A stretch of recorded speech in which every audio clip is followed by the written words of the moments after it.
What is going on? How's everybody doing today?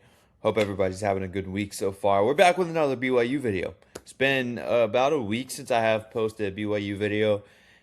There hasn't been much news. It's kind of been quiet, so it's kind of hard to pump out content, but we're going to figure out ways. And since I do think the transfer portal is kind of over, I think we're at the end of the entire transfer portal haul. I think what you see now is what you have for the entire cycle. I think I'm going to do a little two-part series of breaking down every single transfer portal edition that BYU has had. So this will be episode one of that. So before we do get started, I want to greatly appreciate all of you guys, as always, BYU fans.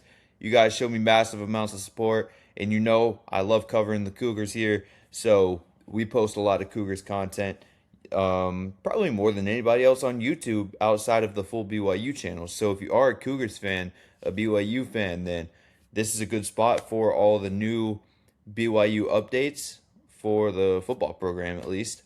But yeah, not going to hold you here for too long, just kind of run some names by you.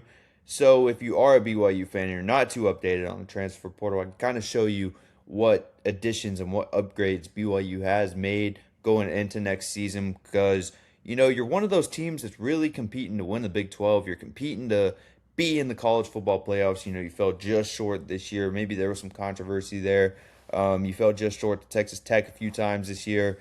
And some of these additions, I think, get you right in that mix, along with some other things that's going on in the program, which I'm going to do in another video as well, because I think this program is trending very well, especially with a very young offense as well. So, I'm not going to hold you here for too long, just run some stuff by you, run some numbers and info on some of these players. So, let's get straight into it. So, BYU, this was my favorite portal edition. We'll start out strong, start out with the number one portal edition that BYU did go out and get, and that was Cade Uluave. So Cade Uluave in 2025, he led Cal with 100 tackles. Yeah, 100 tackles in one season, pretty incredible. And then you're gonna move him over to BYU. I would be stoked for that. I'm absolutely stoked to see what he can do here. This was kind of a move that flew under the radar for a little bit, because you remember Cade Uluave was heavily trending towards Michigan. Seemed like he was going to be a Michigan Wolverine. And last second changes, some things happened. I still don't really know. I don't think they ever got confirmed. BYU swoops in, steals them, and it was late at night. It was really late at night when this happened, and I got super hyped. I made a video about it at like 11 o'clock one night. 11 o'clock my time zone. I know I'm in a different time zone than all of you Utah people. If you are watching from Utah, assuming most of you are probably watching from Utah, I'm in Georgia, so we're 2 hours behind, or 2 hours ahead. So yeah, it was pretty late when I found out this news. But anyways, he had 12 tackles for loss, several quarterback pressures.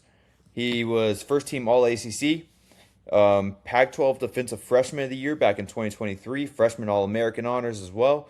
He adds versatility to the defense. He's primarily an inside linebacker. Uluave can also rush the passer very well, which I think BYU is really going to showcase that. I think you'll see him rush the passer,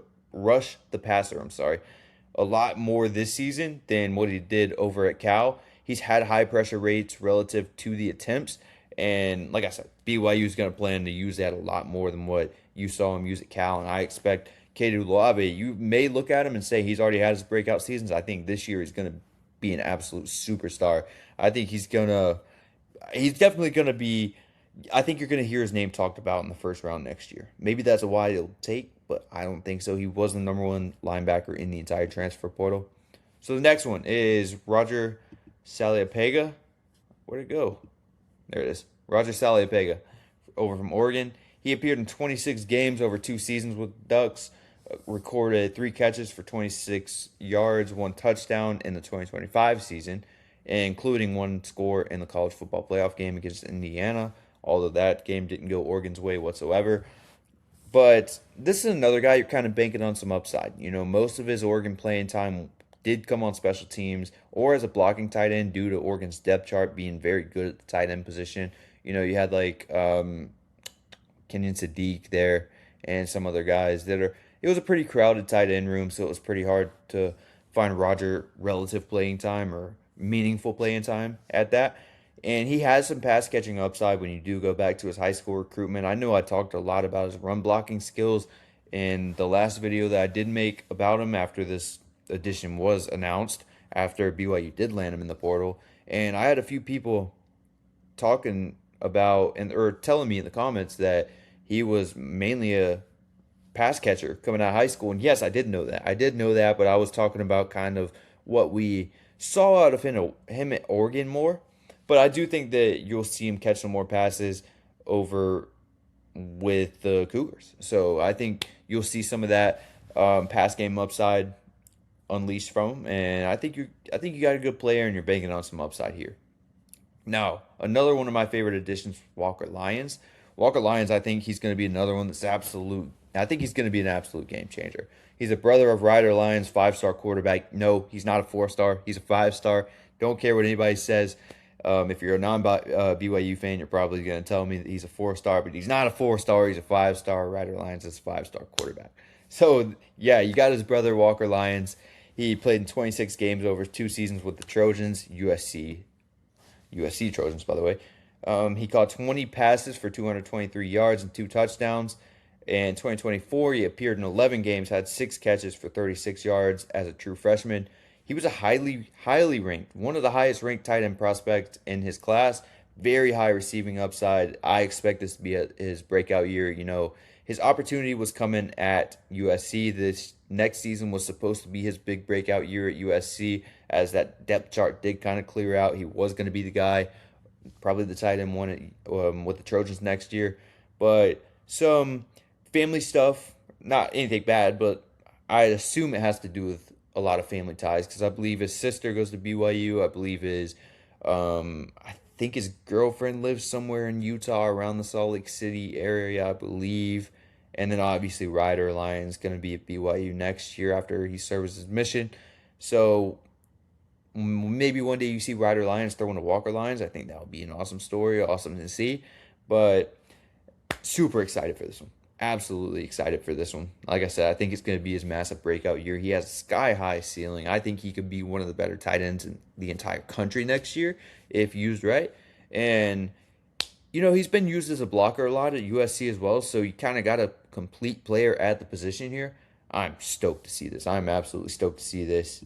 Now, the next one is Kasper. This is a very interesting one to me. So, former 4-star recruit at wide receiver. Spent 4 seasons at Oregon, 6 receptions, 77 yards over his Oregon career. Yeah, not much. In 2025, he had 2 catches for 51 yards.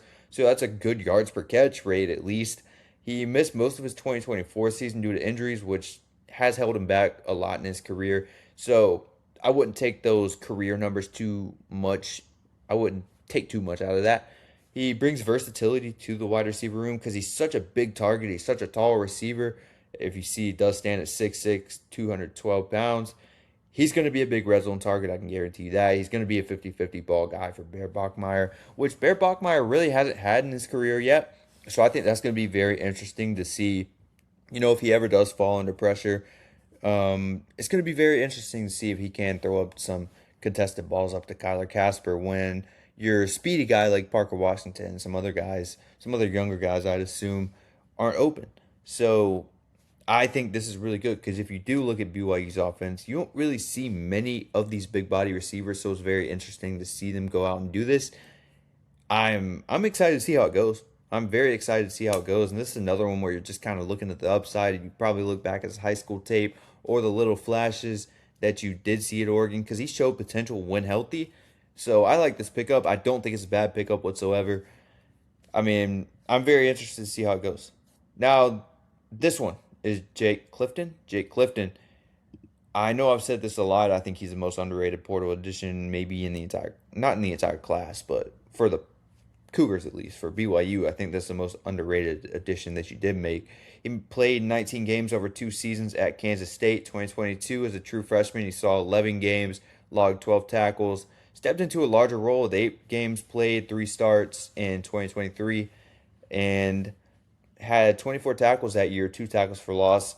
He had a standout game against Texas, 8 tackles against Texas. His sophomore season was cut short due to injury. And then after that, he went and served on a mission for Church of Jesus Christ of Latter-day Saints.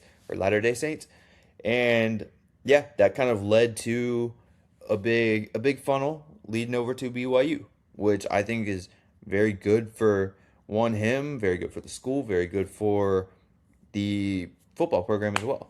Because Jake Clifton, he's a character, true class guy, or class act guy.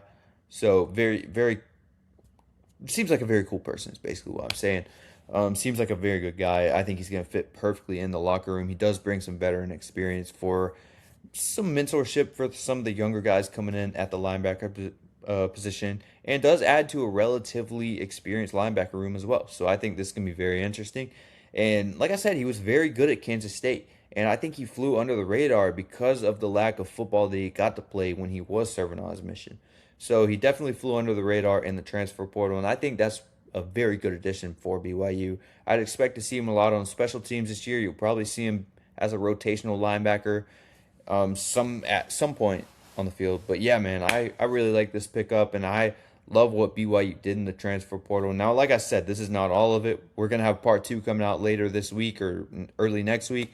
So if you are a BYU fan, stay tuned for that. Like I said, it's going to be a 2-part series, and I'll do the rest on the next video. But if you are new here and you did enjoy this, I greatly appreciate it if you did consider subscribing. Helps me out a lot. Helps the channel grow. And that's really the ultimate goal here, is to grow the channel and communicate with some more of you guys, because I love talking football for you guys to listen. So, yeah, I hope you guys did enjoy.